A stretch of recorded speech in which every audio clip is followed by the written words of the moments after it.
It's been 22 years since I first met you, and most of them have been here at this place, Tisziji. And now you're leaving New York and this setup. So for most of us, that's a major life change. How is it for you? Equally major life change. I would say a step in the right direction. We're born to experience certain things and then move on. So we're here to live and die. I'm ready to die when the time comes. I look forward to the natural change of passing, but it will have to be natural.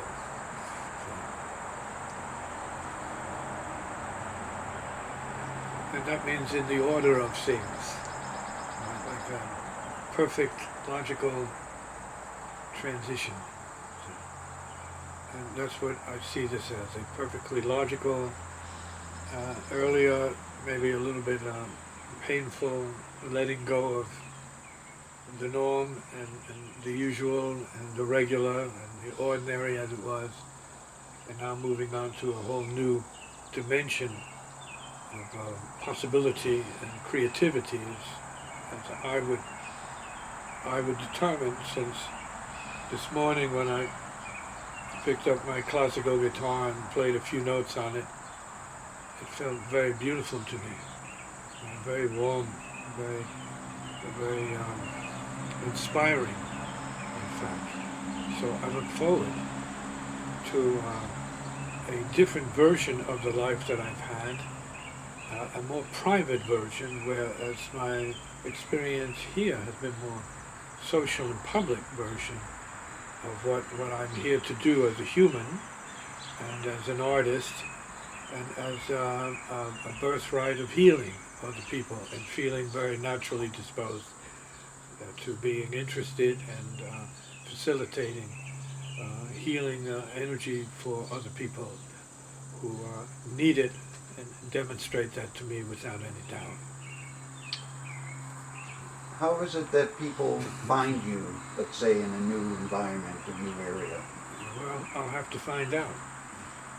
That's why I'm going forward at this point. I've encouraged these changes.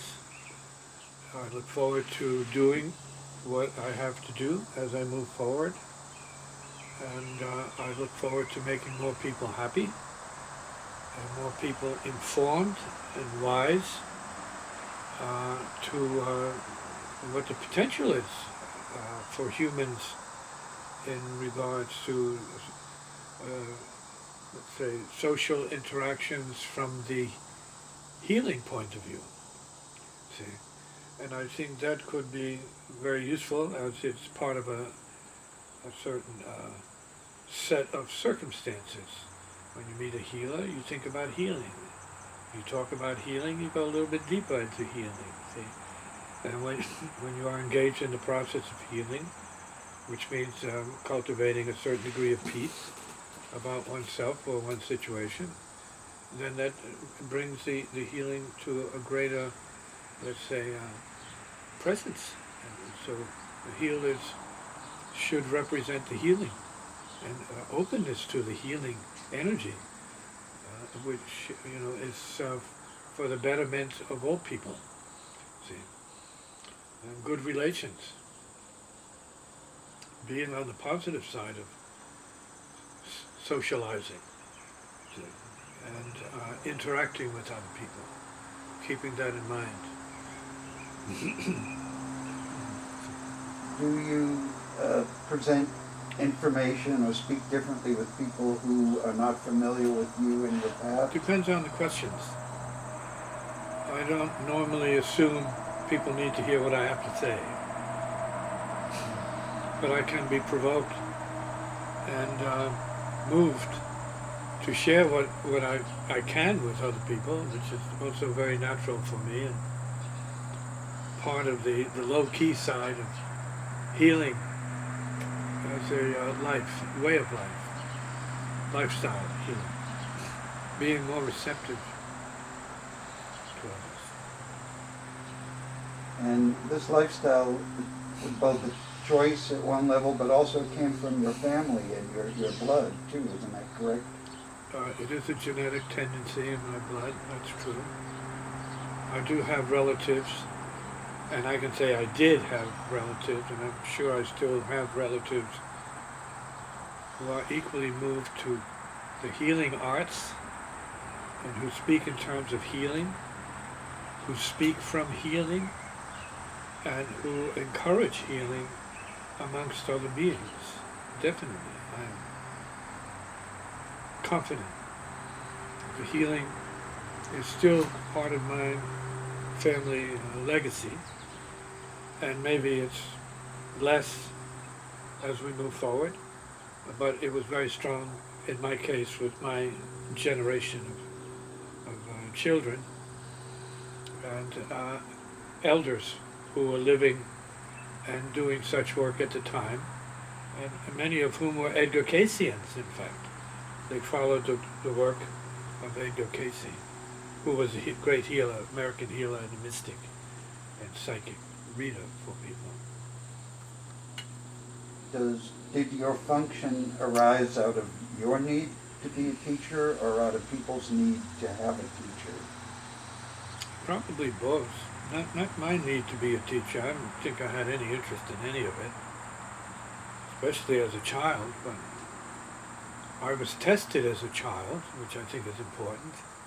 My elders would come and see me at my mother's house and ask me questions about things and determined from my answers and knowledge of things that I had a resonance with them and that they wanted to cultivate to a certain degree as much as they could at the time.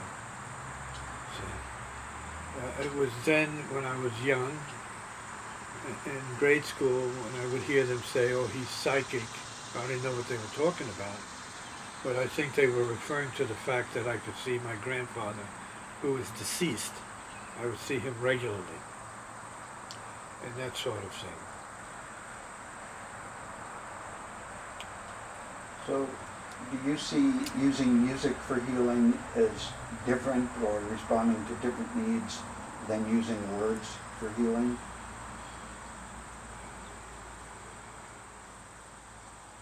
Well, music to me is healing. The presence of music is healing. Maybe not to all people the same way, equally. But it is a form of sound healing. And that means music brings happiness to most people. Differently, in different cultures, and with people who have different musical or sound needs, for sure. My original culture is the drum culture, perhaps African culture, and Latin culture, and I still feel good about it. I still feel that it's in my blood to enjoy that kind of experience, percussive experience, rhythmic experience, bodily dance experience. All of this is part of the healing of my culture, so to speak, directly from my ancestors. But since then, and my need to develop into more cosmic forms of musical expression and appreciation, and becoming sort of a universal musician of sorts, then yes, it's all about the healing. Everyone needs healing. Everyone turns to music for some kind of healing. I'm certain of that. Do you think of it as using music to heal groups of people and words to deal with individuals? Well, both are important. As a healer, I have to encourage musicians to do certain things. And as a musician, I have to perform for the public certain things that I determine are healing to me and to them as well. And now we may be talking in terms of specific compositions, specific melodies, specific tempos, with specific musicians in a specific way, interpreted to satisfy the needs of the moment, depending on where that might be and with whom that might be under those conditions. See, as an artist in a venue, at a club, or in a hall, and accordingly in tune with the situation. See? And what it requires, not what I was thinking about, but what it reveals to me is required, see, which is different than, let's say, what I may be thinking or assuming should be played prior to getting there and finding out that the situation is different, and so different that I may have to adjust everything I had in mind to the actual situation at hand. Are you able to work with new musicians who don't understand these concepts of healing? I don't express unusual concepts to anybody and everybody. I speak the language of the people, and then from the evidence they reveal to me in terms of their understanding or need, then I will take the conversation and go where it can go to their benefit, not to my desire, but to their benefit as individuals on the path of, let's say, spirituality through music, I would like to call it.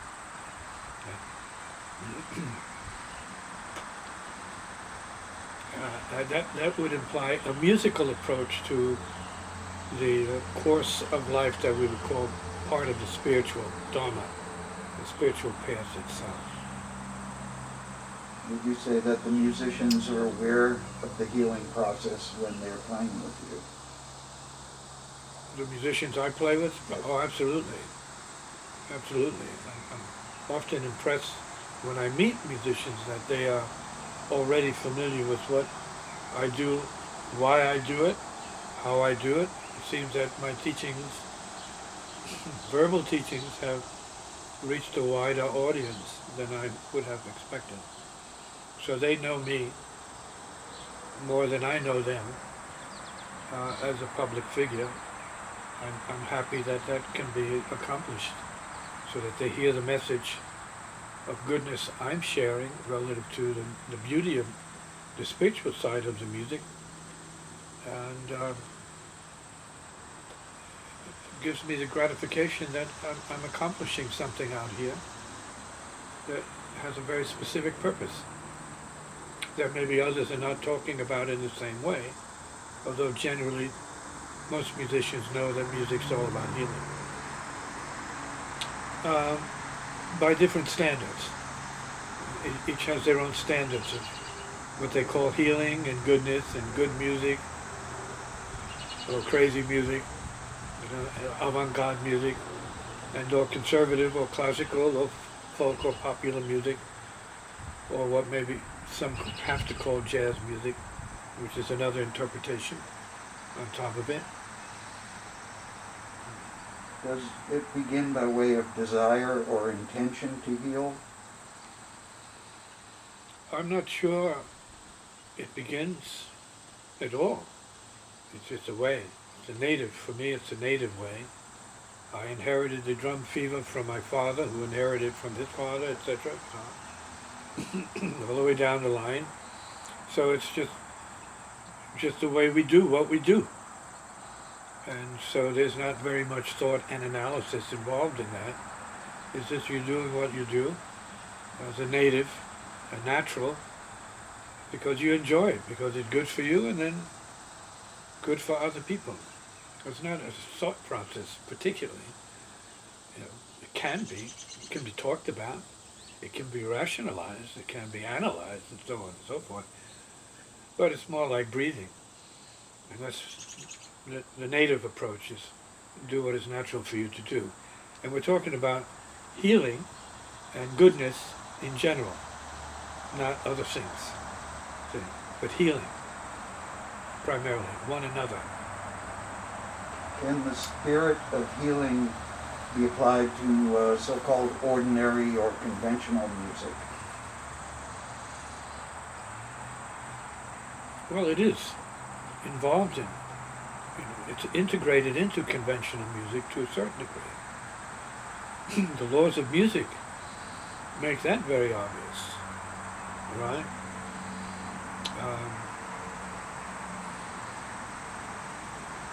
How one plays a piece can be more attuned to a certain kind of healing depending on what the artist, the composer, or the situation requires. You might have to play a conclusion of a piece, an ending of a piece slower for a better effect, more healing effect. You might have to extend a note, right, longer for a healing effect. That's arbitrarily determined by the individual. So healing is always the case. We can call it feeling good, feeling complete, and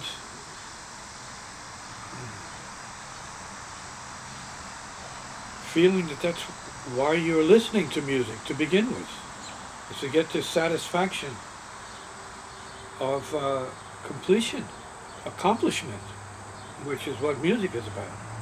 Performing something which is part of an accomplishment. A work, see, to be felt, a work to be understood, a work to be enjoyed, a work to wake up to, or a work to be put to sleep by.